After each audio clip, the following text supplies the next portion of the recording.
Vamos con Carlos, por favor. Bueno, yo voy a contestar en el orden que me preguntaron. Primero me preguntaron que si en Panamá habían resuelto el problema de la vivienda. Bueno, les digo que el sector de construcción de viviendas en Panamá lleva 20 años de estar creciendo arriba del 14%. Todavía tenemos déficit de vivienda a pesar de eso. Sin embargo, ha ido reduciendo de una manera brutal.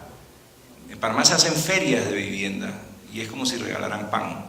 La gente, los proyectos de vivienda, yo tengo clientes que hacen proyectos de vivienda de 60 casas y en una feria venden las 60 casas. Es un tema que además está completamente abierto a la inversión extranjera, como casi todo en Panamá, con lo cual no solamente hay inversión del país, sino que hay inversión de Colombia, hay inversión de Estados Unidos, hay inversión de Centroamérica, hay inversión incluso de Argentina, gente que en sus países ha perdido oportunidad de hacer inversiones en construcción y lo está haciendo en Panamá. Y eso nos ha beneficiado a nosotros tremendamente, en parte también porque el gobierno, en la parte de la inversión social, o sea, en la parte del segmento de menor ingreso en el país, les da un subsidio.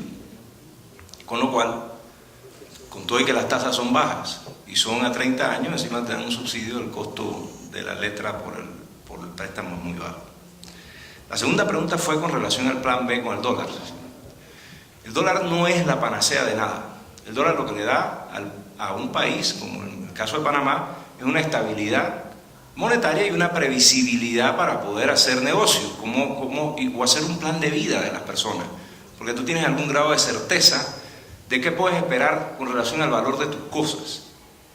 Pero eso no es suficiente para que, en efecto, tú tengas plena certeza de que eso va a funcionar bien al futuro. Y la idea del plan B no es malo. Digo, hoy en día, la Reserva Federal de los Estados Unidos, repito lo que dijo esta mañana, con perdón de Lawrence y de Iván, está imprimiendo billetes de dólares como banquero central argentino en una fiesta. No ha habido inflación por un efecto con los bancos en los Estados Unidos, que eso no ha entrado realmente al sistema, pero en algún momento se puede sincerar. La situación de Panamá es que el dólar funciona porque nos conviene, es algo que la gente acepta como bueno. Han tratado de que se use el euro. La gente no tiene ningún interés en usar el euro, pero si quisiera lo pueden usar. No hay nada que impida que de la noche a la mañana cambiemos de moneda, en lo absoluto. Lo que siempre vamos a tener, y estoy seguro en Panamá, es que vamos a usar la moneda que domine el comercio internacional, porque eso nos conviene a nosotros en general. Y eso es lo que la gente va a querer, evitar distorsiones con sus clientes. En lo que se refiere a los ingresos del canal, el canal representa el 8% del Producto Interno Bruto. Y la mayoría de las actividades importantes del país están entre el 8 y el 10%. Pocas pasan de allí. El canal al gobierno le representa un ingreso un poco más de $1.000 millones al año, pero el presupuesto del gobierno de Panamá es de alrededor de $20.000 millones, así que no es una cosa determinante. Lo va a hacer con el ensanche del canal, que eso debería de subir de una manera importante. Que es importante decir que el canal es una empresa estatal, pero el canal no es un monopolio. El canal tiene que competir con el canal de Suez y tiene que competir con las rutas terrestres de los Estados Unidos. Entonces tiene que ser eficiente para poder producir. Y se maneja como una empresa que compite. Y hasta ahora ha sido extremadamente eficiente en esa administración. La función del Banco Central, yo honestamente, lo único que puedo pensar en un sistema dolarizado que agrega un Banco Central es costo. Son costos en los intereses. O sea, el objetivo de un Banco Central es básicamente controlar la inflación. O sea, las otras cosas que puede hacer, que, yo no sé, el depositario de los fondos del Estado. En Panamá tenemos un Banco Nacional, que es un banco del sistema, que tiene el monopolio de los depósitos del gobierno. Pero es un banco más en el sistema, y no es el banco más grande del sistema tampoco. Sí, sirve de cámara de compensación de cheques o de pagos. Alguien tiene que brindar ese servicio. No lo tiene que hacer el Banco Nacional, lo puede hacer cualquier otro banco, pero en Panamá se ha escogido esa figura que además no agrega costo porque se maneja a precios competitivos. Pero yo no veo que pueda agregar. ¿Por qué tiene alguien que controlar el intercambio de bienes y servicios de los ecuatorianos hacia afuera cuando lo que están usando no es una moneda de aquí? ¿Cuál es el objeto de eso? No lo entiendo, y eso lo único que puede hacer es subir los costos de los intereses y el costo de las transacciones en general. Así que no le veo la función. Me preguntaban acerca de cómo lograr lo de la bonanza económica, y yo aquí sí quiero hacer un señalamiento que me parece importante. Yo he conocido ecuatorianos fuera de Ecuador, en Europa, en Panamá y en Estados Unidos. Y no he conocido uno que no sea exitoso, por humilde que sea. O sea, un pueblo trabajador y echado para adelante, progresa. ¿Por qué no pasa lo mismo cuando están en sus países? Mis clientes en su gran mayoría son multinacionales. Yo diría que el 80% de mis clientes son multinacionales. Y en una ocasión me tocó atender, y no voy a dar nombres, pero me tocó atender una empresa ecuatoriana que estaba haciendo una inversión muy grande en Panamá. Estaba adquiriendo una operación muy grande en Panamá. Yo quedé realmente impresionado con la calidad de la gerencia y del equipo, del tren administrativo de esa empresa. Era mejor que la mayoría de las multinacionales que yo había visto. Superior, pero de una manera sustancial. Entonces, yo creo que la bonanza está en la gente, y está en lo que decía Martín de la libertad, de permitirle a la gente echar para adelante según sus posibilidades, de crearle el entorno posible para prosperar. Con relación al Estado benefactor, yo no tengo nada en contra del Estado benefactor siempre y cuando lo puedas pagar. El problema son la disciplina en las finanzas públicas. Si tú lo puedes hacer dentro de una disciplina en las finanzas públicas que no afecta a todo el conjunto de la sociedad, hazlo. Fabuloso. Parte del problema, por ejemplo, en España, es que quieren tener un Estado benefactor como el de Alemania, con una productividad como la de la España. Entonces no se puede. Eso no da. No da. Entonces es un problema de números, ¿no? Es pragmático. Se mide. Con relación al tema del dólar y la economía sólida, yo creo que lo hemos visto, es un tema de las políticas económicas que favorecen, igual con el tema del crecimiento del ingreso per cápita, que favorecen la inversión. Decía Felipe González, un político español socialista, en una charla que dio en Panamá, que a mí me impresionó muchísimo, que no hay mejor forma de distribución de la riqueza que la inversión privada. Y es verdad. La persona voluntariamente arriesga sus capitales y beneficia a un montón de gente en ese riesgo. O sea, si usted quiere hacer distribución de la riqueza, promueva la inversión. No hay mejor sistema. Nosotros en Panamá, el crecimiento del ingreso per cápita ha obedecido fundamentalmente a un incremento brutal de la inversión. ¿Cómo logramos hacer eso? Eso se va creando un ambiente de percepción que te trepas en una ola y luego no bajas de ella. Ya te trepaste ahí y eso continúa de una manera virtuosa. Privatizamos todo lo que podíamos privatizar, algunas cosas no las privatizamos, todavía continúan en manos del Estado.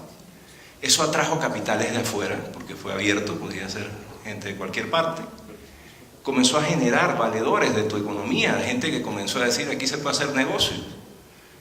En 5 días tú abres una empresa en Panamá, liberalizamos todas las normas, eliminamos las patentes comerciales, las licencias comerciales, ahora tú le das aviso al gobierno de que vas a iniciar operaciones por internet. Facilitamos en todo lo posible la inversión y también facilitamos el cierre de las empresas, porque eso es una parte, si no puedes salir, la gente no va a entrar. Eso es una parte importante. Y esa gente que entró en el proceso de privatización sirvió de base para que también otras medidas que adoptamos, ellos nos sirvieran para vender el país. Llevamos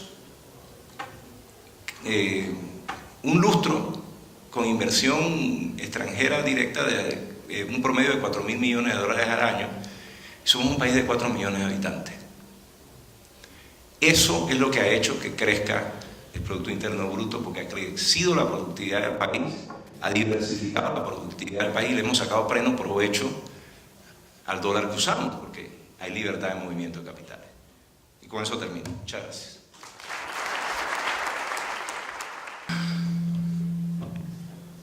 Sí, yo tenía un par de acotaciones en realidad que se quedaron en mis apuntes del día de ayer. Y el gerente del Banco Central, Mateo Villalba, nos decía que no hay ejemplos de sociedades que hayan funcionado sin bancos centrales, pero en realidad los bancos centrales, damas y caballeros, son algo inventado muy recientemente en la historia, en primer lugar. Hay casos al lado nuestro, además. Y lo que pasa es que los economistas sufren de algo que se llama apoplithorismosfobia. Voy a repetir eso. En general, la profesión económica sufre de apoplithorismosfobia. Eso es miedo a los precios decrecientes. Y esa es la razón por la cual no se discute el patrón oro, el retorno a algún otro tipo de moneda, o incluso el Bitcoin o algún tipo de moneda que los gobiernos no pueden devaluar, porque se asume que es algo malo que los precios caigan. Y aquí vamos a tener a una eminencia mundial en el tema monetario, al doctor Larry White, y él tiene un trabajo en el Institute of Economic Affairs de Londres que se llama Less Than Zero, The Case for the Falling Price Economy. Y en realidad una economía de precios decrecientes, que los precios bajen en las tiendas año tras año, mes tras mes, sería lo natural, lo normal en una economía libre. Nos hemos acostumbrado a esta anomalía porque nos han convencido los tecnócratas del mundo y los economistas que sufren de apoplithorismosfobia de que es necesario tener bancos centrales y además de que la moneda tiene que ser devaluada para que la economía se mueva, como si el movimiento de la economía fuera algo bueno en sí mismo y no el bienestar de los individuos. También se mencionaba por parte del economista Pablo Dávalos algo como de que hay nuevas teorías en las cuales se puede inflar la cantidad de dinero y eso no va a reflejarse en las tiendas, y mencionaba el caso de los Estados Unidos de América, pero eso es falso. Los quantitative easing en Estados Unidos, que han multiplicado varias veces la cantidad disponible de dinero, fíjense, son 80.000 millones de dólares cada mes. Eso es toda la economía ecuatoriana impresa cada mes. Se ha ido a una deflación del crédito, y sobre esto hay que estudiar los trabajos justamente de la Escuela Austríaca de Economía, que es la que explica cómo la manipulación de las tasas de interés, la inyección de falso ahorro, en otras palabras, del sistema bancario, en el sistema bancario necesariamente lleva un falso auge a una burbuja hipotecaria como los Estados Unidos y España, y necesariamente Irlanda también, y necesariamente tiene que haber una recesión posterior. Este trabajo le vale el premio Nobel a Friedrich Hayek en 1974. No se han enterado muchos de los economistas que están enseñándonos en las aulas todavía, y es bueno estudiar los trabajos de esta escuela, que en realidad solamente es la tradición continental de economía. Yo quiero responder algo que se preguntó por acá sobre el tema de Panamá versus Ecuador, digamos. ¿Por qué acá hay ciertas cosas que están mejor que en Panamá, a pesar de que Panamá es un éxito económico? Y es que, por supuesto, Panamá tiene otro punto de partida. Y como ya mencionó Luis Espinosa, como decía Deirdre McCloskey, es un tema también de la cultura. Es extremadamente importante el trabajo en cambiar la cultura. A veces somos demasiado economistas o demasiado economicistas y creemos que todo es un asunto de números. Pero no es así, por supuesto. Hay que trabajar en bases educativas, y cuando la gente se da cuenta de que es importante invertir en educación, de que la familia sea culta, de que la familia sea educada, pues eso sucede. Y esto podemos ver incluso dentro del Ecuador. Podemos ver gigantescas diferencias entre Cuenca y, no sé, se me ocurre, sin ánimo de ofender, pero por ejemplo Quevedo, los niveles educativos y el grado cultural de las familias. Y esto hay que discutirlo abiertamente y dejar de tener miedo a mencionar estas cosas. Puede ser incómodo. Y finalmente, simplemente porque regresamos con nuestros panelistas, quiero recomendarles, para entender qué es lo que nos ha fallado, qué es lo que le ha faltado a la dolarización. Si la dolarización era una pata de estabilidad, pues cuáles eran las otras. Y ustedes van a encontrar dos índices importantes a nivel mundial en los cuales el Ecuador o no ha mejorado lo suficiente o ha empeorado francamente en esta última década, y son el índice Doing Business del Banco Mundial. Qué tan fácil es empezar negocios, qué tan fácil es cerrar negocios, porque el sistema de quiebras, como se mencionó en algún momento del día de hoy, es importante porque se liberan los recursos. Las quiebras son importantes porque los recursos no deben quedarse atrapados en proyectos fallidos demasiado tiempo. Entonces, quebrar es extremadamente importante, que sea rápido, que sea ágil quebrar. La facilidad para contratar, para despedir, como acaba de decir Carlos, Uno no entra donde sale y de donde no puede salir rápidamente, y por supuesto uno no puede contratar empleados en cualquier proyecto productivo si es que los costos de despido van a ser brutales. Y el otro índice, damas y caballeros, es el índice de libertad económica a nivel mundial. De hecho hay dos, hay uno de la Fundación Caritas, hay otro del Instituto Fraser. Ustedes en estos índices de libertad económica, pueden googlearlos esta noche cuando lleguen a sus casas, van a encontrar todo lo que le falta a Ecuador para poder aprovechar la dolarización. La dolarización no necesita ser sostenida en realidad, nos está sosteniendo a pesar de los gobiernos. Sí.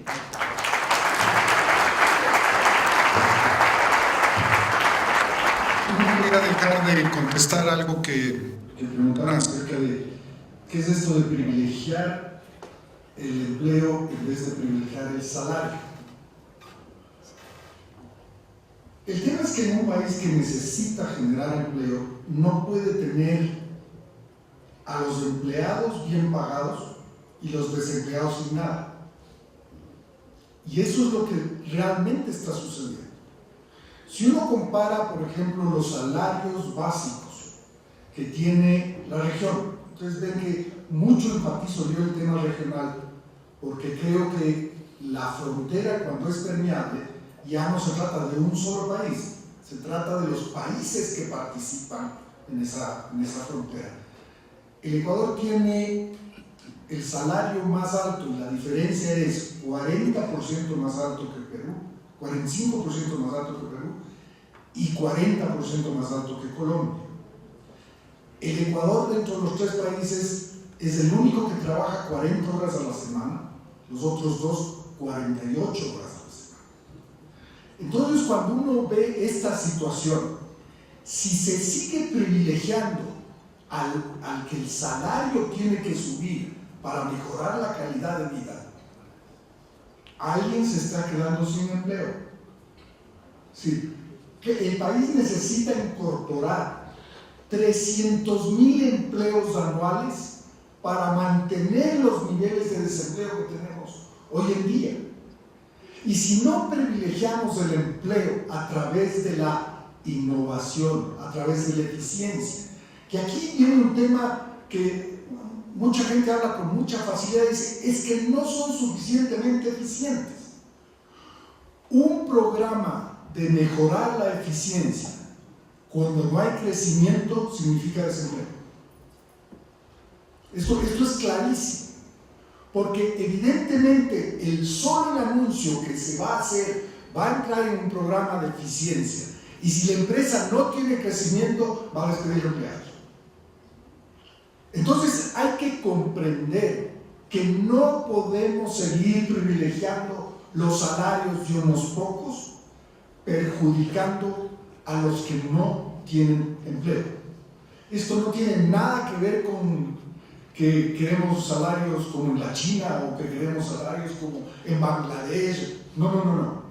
El tema es entender que la única manera sostenible a largo plazo de incremento salarial es mejorando eficiencia, y que el Estado no debe meter la mano en la señalización, en señalar cuánto se debe pagar, sino que tiene que sentarse a una mesa para buscar que la eficiencia sea la que aumente la capacidad de compra de los que trabajan. Y esto, créanme, es vital para un país como el nuestro, que tiene todas las posibilidades del mundo, pero que no entendemos realmente lo que significa el empleo y el desempleo. Muchas gracias, Mauricio. La verdad es que sobre esos problemas de altos salarios y mucho desempleo, creo que en España podemos también hablar mucho, largo y tendido.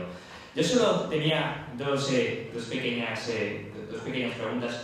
Voy a responder una de las generales, que es ¿cuál es el error de los gobiernos del socialismo del siglo XXI que han generado sobreendeudamiento, déficit no han conseguido resolver los problemas? Bueno, los errores son dos muy claros, que son gobiernos y que son socialistas. Con eso es bastante difícil poder hacer un buen manejo de las cuentas públicas, siempre acabamos en los mismos lugares. La pregunta es, ¿y por qué Bitcoin no funciona como moneda? Bueno, en primer lugar, yo hablo de libertad monetaria. A lo mejor decidimos que lo que queremos usar es el dólar. No lo sabemos. No otorgamos la libertad para poder probar con distintos productos. Lo único importante es que haya libertad. Yo creo que el Bitcoin puede ser una buena alternativa. Hasta ahora no creo ni que es dinero ni que sea la mejor alternativa posible.